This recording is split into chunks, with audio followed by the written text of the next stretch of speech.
very good Friday evening to all our viewers and welcome. You're watching Primetime News on TV1. This is News First, where the people come first. I'm Mariam Gunavijaya. We start off with a look at the headlines.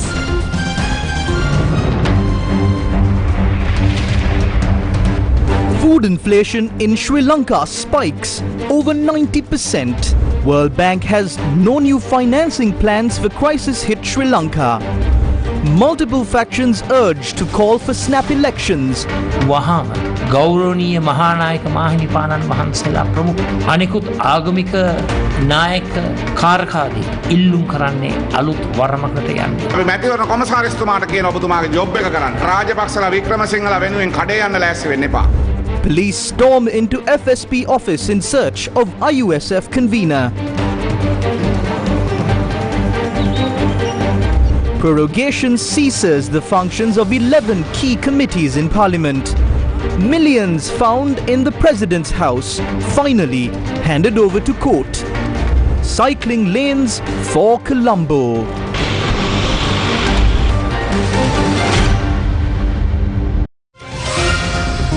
Main sponsor. Earn a highest interest rate of 21% for 4 months fixed deposits. LB Yasaisuru. And now your stories in detail. The Frontline Socialist Party is a registered political party in Sri Lanka. On Friday morning, the Sri Lanka police conducted a search on the premises of the party's office. The Frontline Socialist Party alleged that the warrantless search was carried out by personnel who failed to confirm their identities as well. One uniformed police officer and several other officers in civil attire had visited the office of the Frontline Socialist Party at 7:30 a.m. on Friday.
Moments later, another group of police officers entered the premises of the Frontline Socialist Party.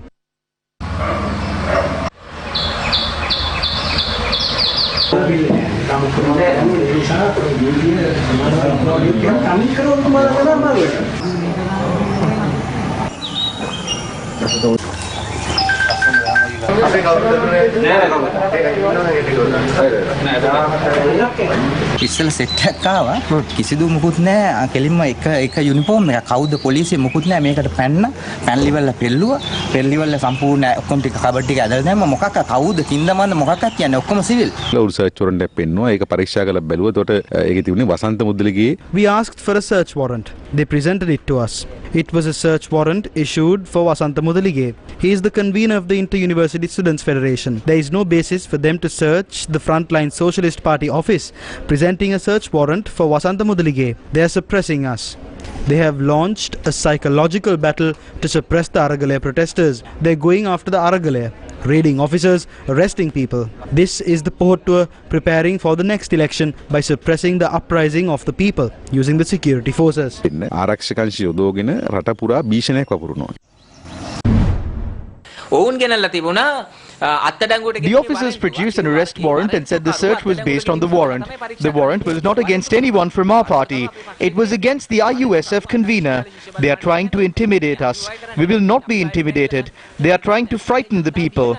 If this is how they force their way into political offices, you can imagine what they do to private residences. There is a mental warfare. Such actions cannot threaten the people. When the crisis worsens, the people will rise in masses. It is the Rajapaksas who are controlling the puppet that is Ranil Wickremesinghe. Ranil කිව්වට රනිල් රූකඩේ වගේ නටනට පිටිපස්සේ ඉන්නේ රාජපක්ෂ. ඒක නිසා තමයි දැන් අර අප්පච්චිගේ පුතාලා දුවලා ටික ආපහු මුට්ටිය දාලා බලන්න පටන් ගන්න තියෙන්නේ. Now, what really happened to the millions of rupees in cash found at the President's house on the 9th of July? Today, the money was officially produced to the court. The 17.8 million rupees in cash that was found inside the President's house on the 9th of July and later handed over to the Sri Lanka police was produced to the Fort Magistrates Court as per a court order made on Thursday. The Superintendent of Police in charge of the Colombo Central Crimes Division located in Slave Island handed over the money to court. Magistrate Thilinnagamage said there is reasonable suspicion as to why the OIC of the Fort Police failed to produce the money for a period of 3 weeks. The magistrate also said that the said court was not aware of any special circumstances for the money originally given to the Fort Police to be produced via a special police unit from Slave Island. Magistrate Thilinnagamage ordered the Inspector General of Police to immediately investigate the delay in producing the money and submit a report to court. The police chief was ordered to appoint a director of the Special Investigations Unit at the police headquarters for this purpose and to provide him with the necessary assistance. Social media activist Pathum Kerner, who was arrested on Thursday, was remanded until the 4th of August. He was produced to Colombo Additional Magistrate Harshana Kekanuwela today. He was arrested by the Colombo Crimes Division for leading a protest at the Polduwa Junction in Battaramulla on the 13th of July. He was produced in court for committing offences under the Penal Code and the Public Property Act. Trade union leader Udeni Kalutantri was also arrested by the police. The Sri Lanka police said that he was arrested for unlawfully entering the president's office and for the desecration of the president's flag. The Federation of University Teachers Association condemned the repression of Aragali activists by the current regime led by President Ranil Wickremesinghe. In a statement, FUTA called upon the government to immediately halt the repression of Aragali activists. FUTA said it stands with the democratic spirit of the Aragali and will take active action to resist and protest the illegitimate action of this government. FUTA reminded the Wickremesinghe Pohutua government that it lacks any legitimacy and to stop taking refuge behind the constitution. It also demanded the government to give way to a fresh political mandate and to restore the legitimacy of political order of the country rather than hunting the Aragali activists. Meanwhile, the World Bank warned that it has no plan to offer new financing to Sri Lanka until an adequate macroeconomic policy framework is in place in the island country, which is facing its worst crisis. In a statement, the international financial institution said deep structural reforms are needed. The World Bank said that until an adequate macroeconomic policy framework is in place, the World Bank does not plan to offer new financing to Sri Lanka. This requires deep structural reforms that focus on economic stabilization and also on addressing the root structural causes that created this crisis to ensure that Sri Lanka's future recovery and development is resilient and inclusive. The World Bank Group said that it is deeply concerned about the dire economic situation and its impact on the people of Sri Lanka. In May 2022, Sri Lanka fell into default for the first time in its history as the government struggled to halt an economic meltdown that prompted mass protests and a political crisis. Thereafter, Sri Lanka approached the International Monetary Fund for talks on seeking monetary assistance. The International Monetary Fund has asked cash-strapped Sri Lanka to restructure its huge foreign debt before a bailout program could be finalized. Sri Lanka held several rounds of discussions with the IMF and their delegates also visited Sri Lanka. The IMF talks with Sri Lanka were at an early stage and discussions will continue virtually towards reaching a staff-level agreement on the EFF arrangement in the near term. It is important for Sri Lanka to secure a facility from the International Monetary Fund in order to overcome the massive forex crisis that it is facing. The United States of America, that has a major say with the IMF, has directly called for Sri Lanka's debt to be restructured. Indeed, over the past 2 decades, China became one of Sri Lanka's biggest creditors, offering often opaque loan deals at higher interest rates than other lenders, and financing a raft of headline-grabbing infrastructure projects with often questionable practical use for Sri Lankans. Now that economic conditions have soured, Beijing has promised lines of credit and emergency loans. This is critical, since Beijing is estimated to hold at least 15% of Sri Lanka's foreign debt. But calls to provide more significant relief have so far gone unanswered. And the biggest question of all is whether Beijing will restructure debt to the same extent as other bilateral creditors. Fitch Ratings also echoed the same sentiments in a statement yesterday, adding that debt negotiations could be complicated by debt owed to China, and this amounted to $5 billion at the end of 2020.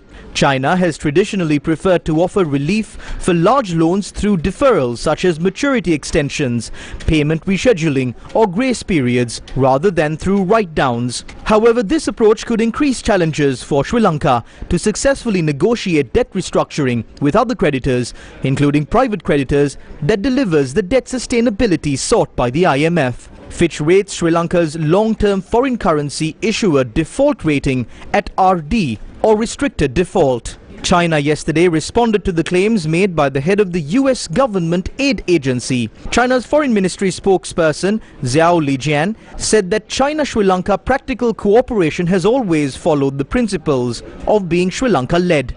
The spokesperson said that all cooperation projects have gone through scientific planning and thorough assessment and are never attached with any political strings. He said that the share of China-related debts is far lower than that of the international capital market and multilateral development banks. China's foreign ministry spokesperson stressed that the global economic and financial markets have suffered enormously as a result of the US's recent sudden interest rate hike and balance sheet reduction, which have rapidly siphoned off dollars on top of the US's strong-running quantitative easing policy and irresponsible massive stimulus. It is a decisive matter for Sri Lanka, that is facing a massive foreign reserve crisis, to reach a financial facility from the International Monetary Fund after securing a staff-level agreement. However, it is now said that Sri Lanka must restructure its Chinese debt before accessing such a facility from the International Monetary Fund. With these latest developments, Sri Lanka's envoy to China said that President Ranil Wickremesinghe will fly to China soon.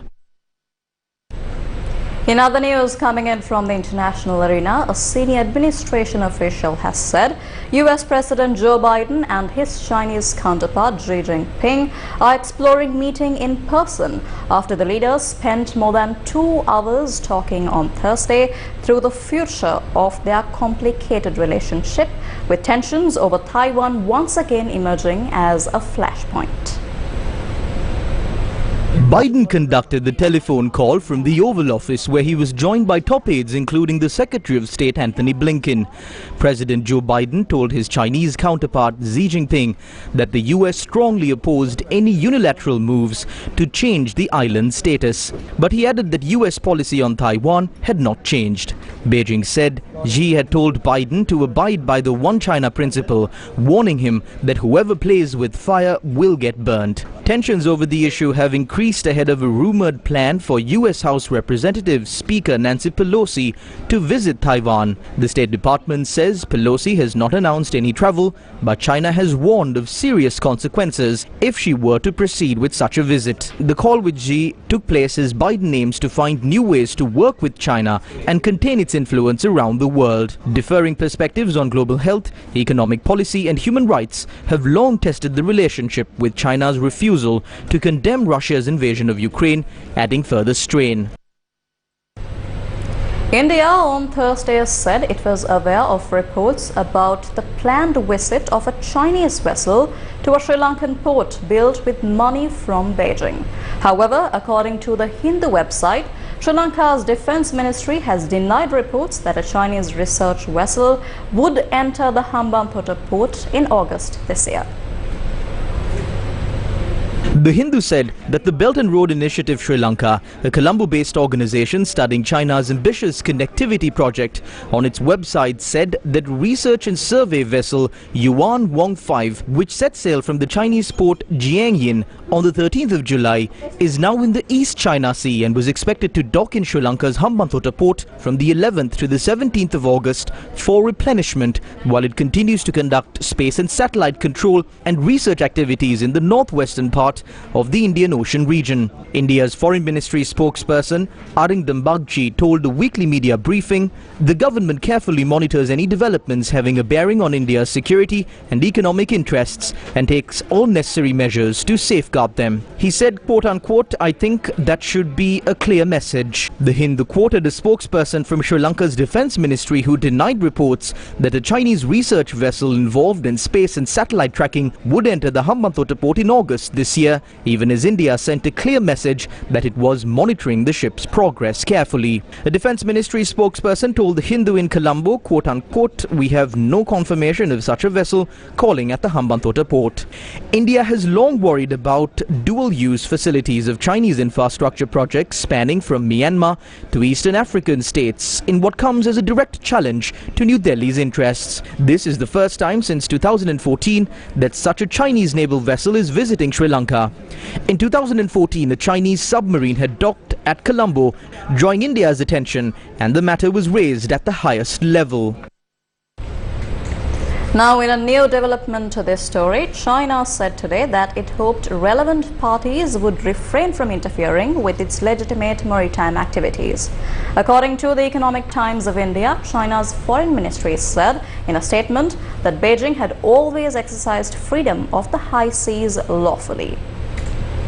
Moving on to news-making headlines tonight, the Colombo Consumer Price Index saw a spike that was led by a 90.9% climb in food inflation. Sri Lanka's Statistics Department said today that the country's inflation surged to a record 60.8% in July compared to a 54.6% rise in June. The jump in the Colombo Consumer Price Index was led by a 90.9% climb in food inflation.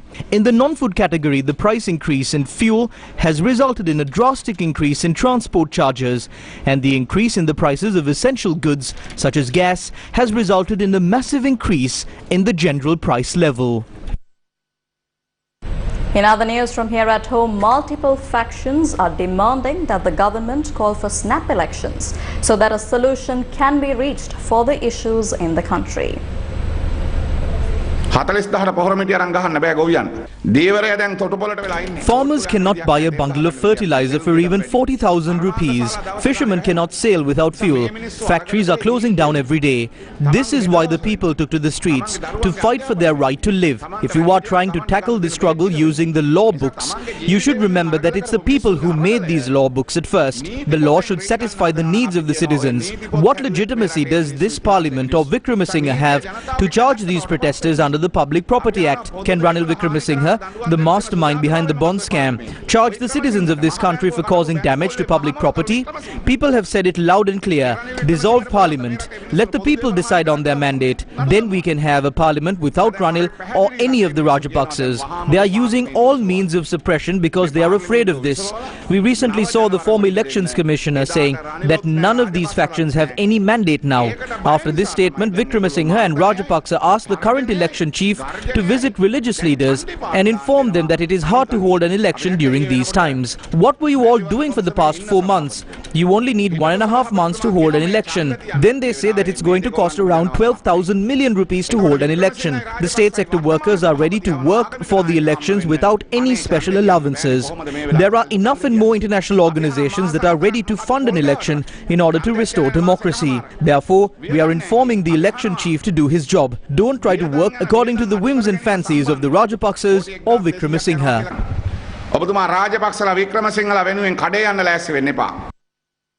Opposition leader Sajid Premadasa has called for a new government to be formed with the people's mandate. The right to survive of 22 million people is being lost, while in politics they are changing positions and exchanging portfolios like musical chairs. Yet the government has not been able to fulfill the basic needs of the people. There is no solution to any of the issues within political gambling. The country needs a new government. There should be no private agreements. The mandate must come from the people. We need an immediate government. The World Bank, Fitch Ratings, Samantha Power and other delegates and envoys are saying that if the country is to be uplifted, there needs to be stability.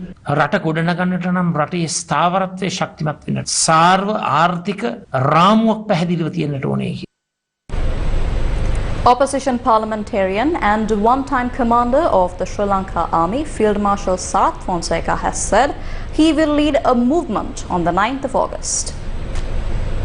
Ranil Wickremesinghe and co thinks the Aragalaya only exists at Galface, but the Aragalaya is in every nook and corner of the island. The entire population are partakers of the Aragalaya. Therefore, these rulers cannot suppress the Aragalaya by imprisoning just 3,000 people. If someone thinks that they can do that, then he's a number one fool. Talking about an all-party government has become nothing but a joke. A new power must emerge. The new power must form a new constitution and revive the country. That is what I believe.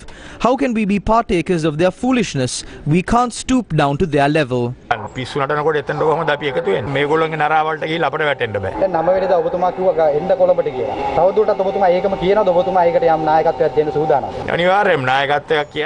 Absolutely. If the people unite, we're fully prepared to stand with them. I'm asking the people, don't just take to the streets on the 9th. Come to Colombo, stay a month if you must, and revive this country out of this mess. The Human Rights Commission of Sri Lanka investigated the attack on Newsfirst journalists on the 9th of July once again. Newsfirst journalists Janitha Mendis and Judin Sindhujan testified at the Human Rights Commission of Sri Lanka today. MTV Channel Private Limited gave evidence to the Human Rights Commission of Sri Lanka on Wednesday on the attack on its journalist on the 9th of July.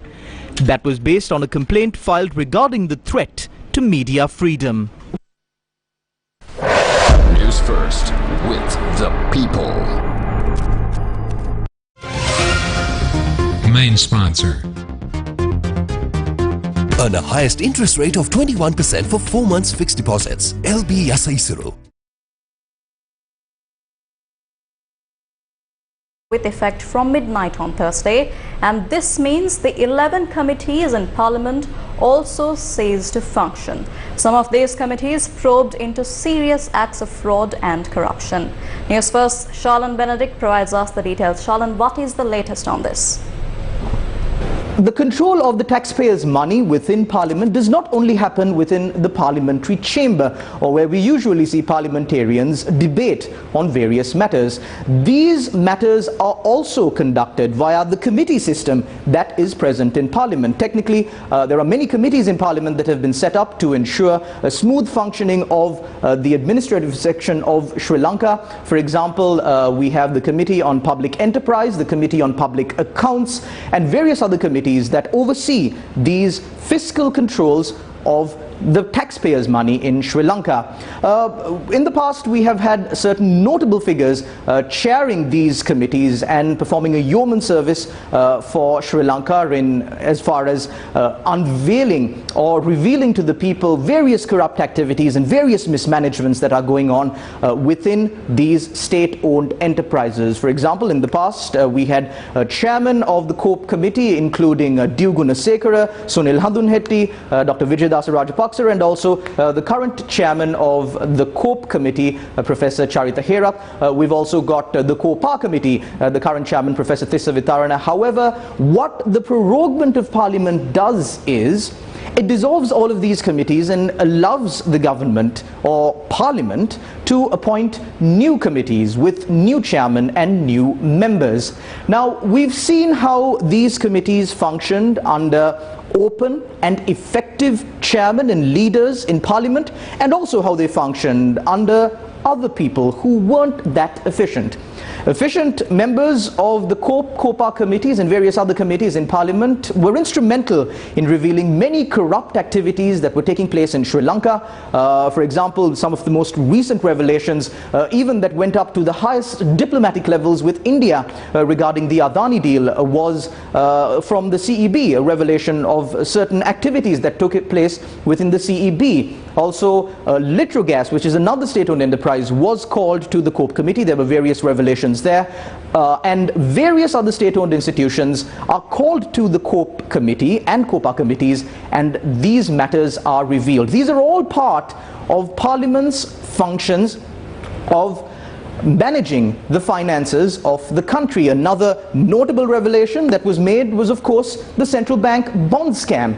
And speaking about the historic role or the historic matters that the proroguement of Parliament has been used for in the past, when Gunasekara was the chairman of the COPE committee, he prepared a report on the central bank bond scam. But one day before this report was due to be presented in Parliament, Parliament was prorogued, and all of the investigations and the report that was prepared by Gunasekara was swept under the carpet. And as a result, it is of course of pivotal importance that the people of Sri Lanka be mindful about the next members who are being appointed to these committees. Who will Parliament choose to lead these committees?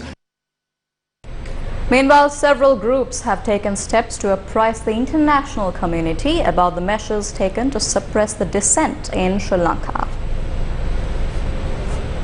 The Jana Aragale Puravasiyo movement, in a letter to the United Nations office in Colombo, requested that the UN investigate why peaceful protesters were being branded as rebels.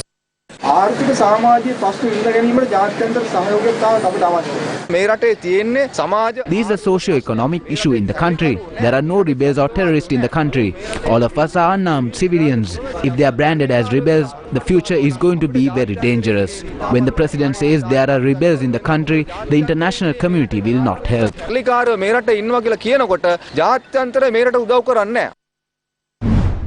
Trade unions and multilateral organizations collective visited several embassies and urged direct intervention against suppression. The trade unions and multilateral organizations collective held talks with the embassies of the European Union, Canada and Norway. We urged them to review the status in Sri Lanka and directly intervene against the human rights violations that are taking place.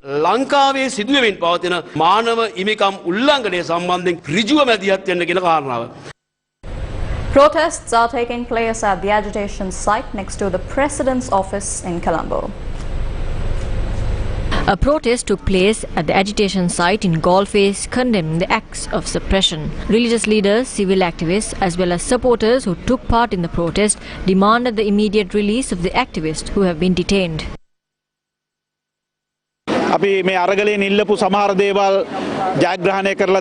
Some of the demands have been met, but there are more demands that need to be met. We first need to change this system. There needs to be constitutional change. We demand the abolishment of the 20th Amendment and re-establishment of the 19th Amendment plus. Parliament must be given more powers and the executive presidency must be abolished.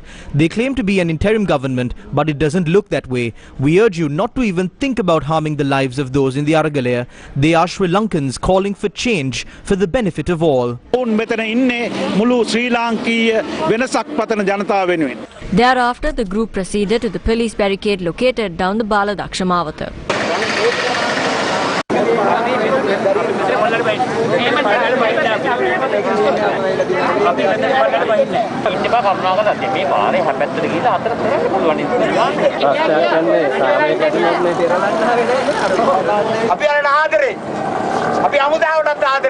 We love the police and the military. The government is trying to use you to attack us. We will not cross the barrier even if you have to drag us away. Don't be angered. Just think about the future of the children.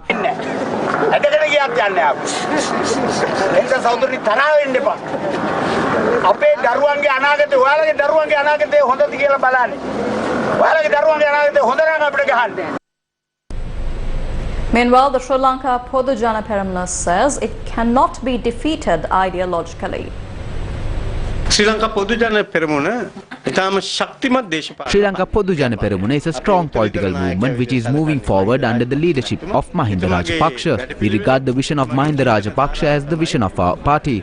No one can defeat our ideology. We never disobey our leadership. We will implement and carry out the orders of our leader. We don't believe any party which does not have a proper leadership can gain power in the future.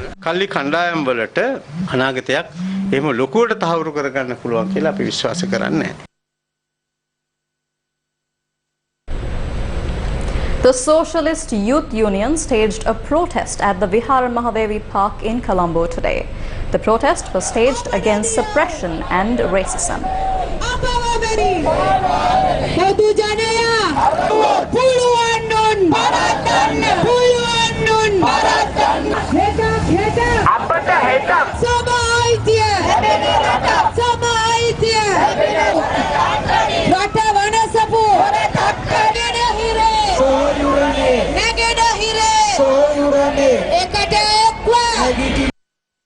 Earn a highest interest rate of 21% for 4 months fixed deposits. LB Yasaisuru.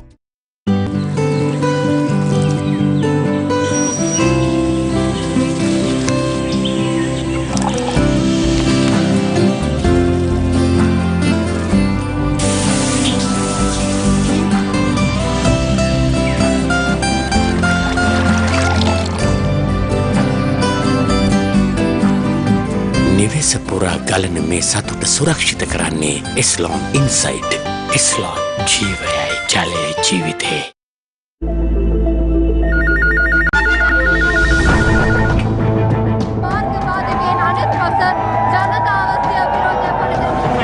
With over 2 billion YouTube subscribers, the most visited Facebook page, an island-wide network of correspondents with island-wide broadcast capabilities. News First, with the people.